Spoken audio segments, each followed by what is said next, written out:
Good morning and welcome back to another video, and today is 5 steady gold farms that you can do right now. Now just stick around and enjoy the video. Coming in at number 1 we have the Isle of Giants farm. Now this one is located in the Isle of Giants, which is in Pandaria.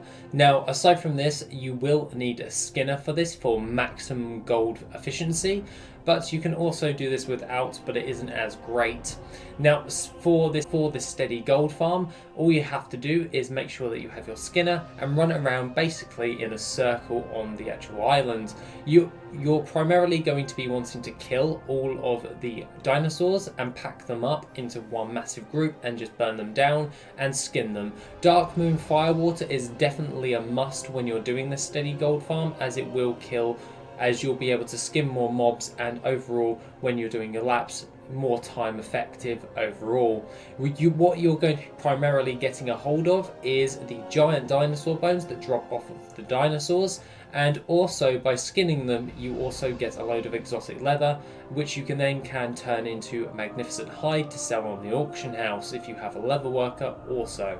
Now aside from all of this, you do have a chance of getting a load of the different types of battle pets, which are pretty much used at the moment, and these are like the ankle biter and the knee biter and all that jazz. It's basically the little Zandalari raptors that you can actually get from these mobs. Now primarily this is pretty damn awesome, but more to be precise, you can use your giant dinosaur bones that you're farming up and going all the way over to Kumar, who is on the western side cave, which you then can speak to him and get hold of a Spirit of Harmony, a Mote of Harmony. And if you have 9,999 dinosaur bones and you wanted to actually get a mount, you can also trade those in for your farming and get hold of the Bone White Raptor.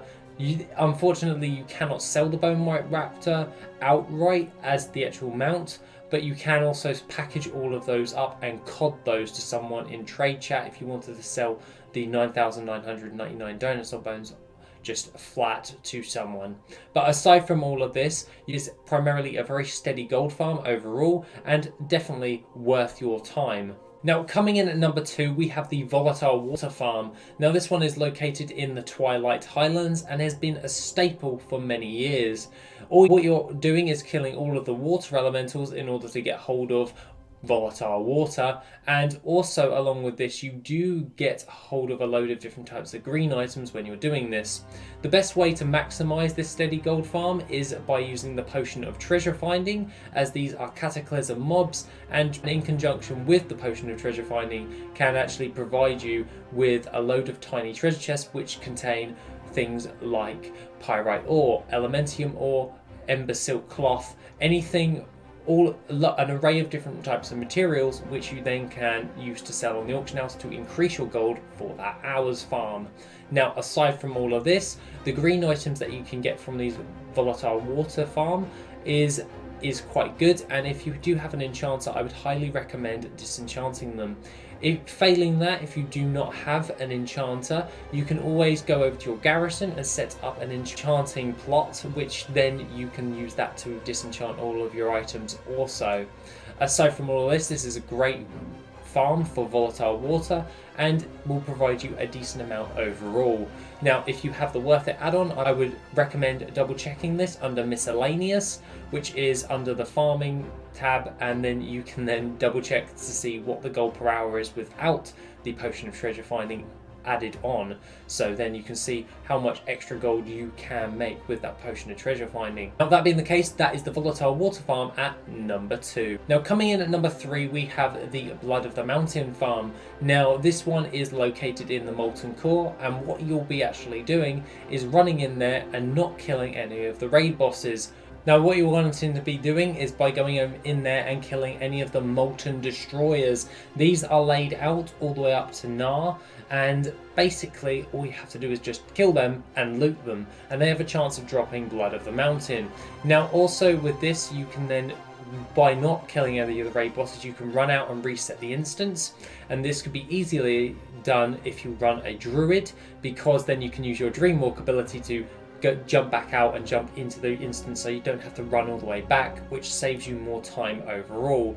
Now, aside from this, you can also use mining as well, and that can increase your gold per hour, because you can then use that by doing the Blood of the Mountain farm and mining any of the dark iron ore nodes that are inside the raid. Also, these reset when you press the reset button and go back into the instance for your next run, and increases your amount of gold per hour overall for this steady gold farm.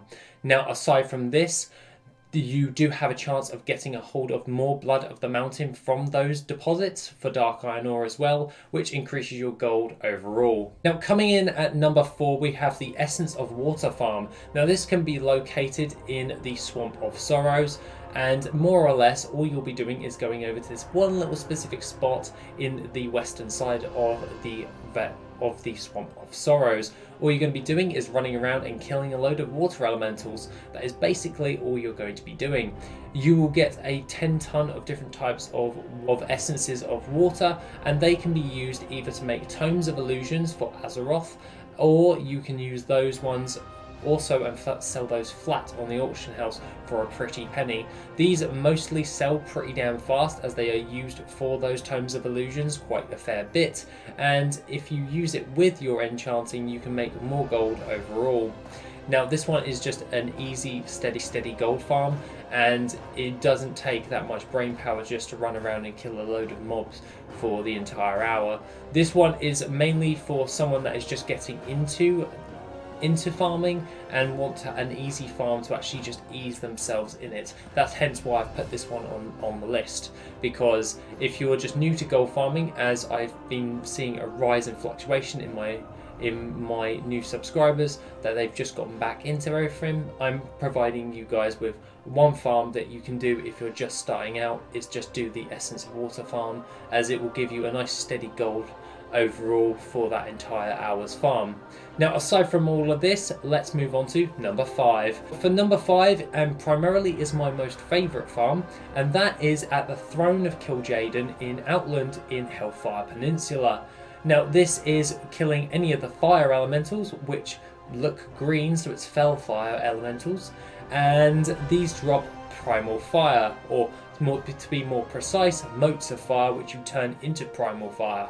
Now, these are primarily amazing to actually farm up, because you can get loads of these per hour, and then they usually add up to around about 10 to 15,000 gold per hour, depending on your server. Now, obviously they can fluctuate to even more, but for more hypop servers, and I know a lot of you are on hypop servers, it's usually around about 10,000 to 15,000 gold per hour for that specific farm.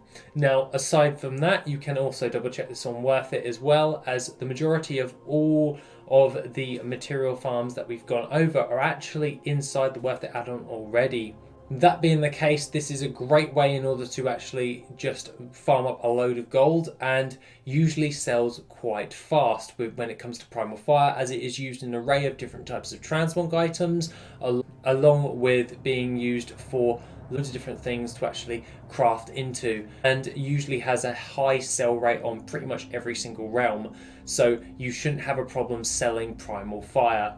Now, aside from all of this, guys, that's pretty much all I have to say for the 5 best steady gold farms at the moment. Have a lovely rest of the day, and I shall see you in the next video, which will be tomorrow.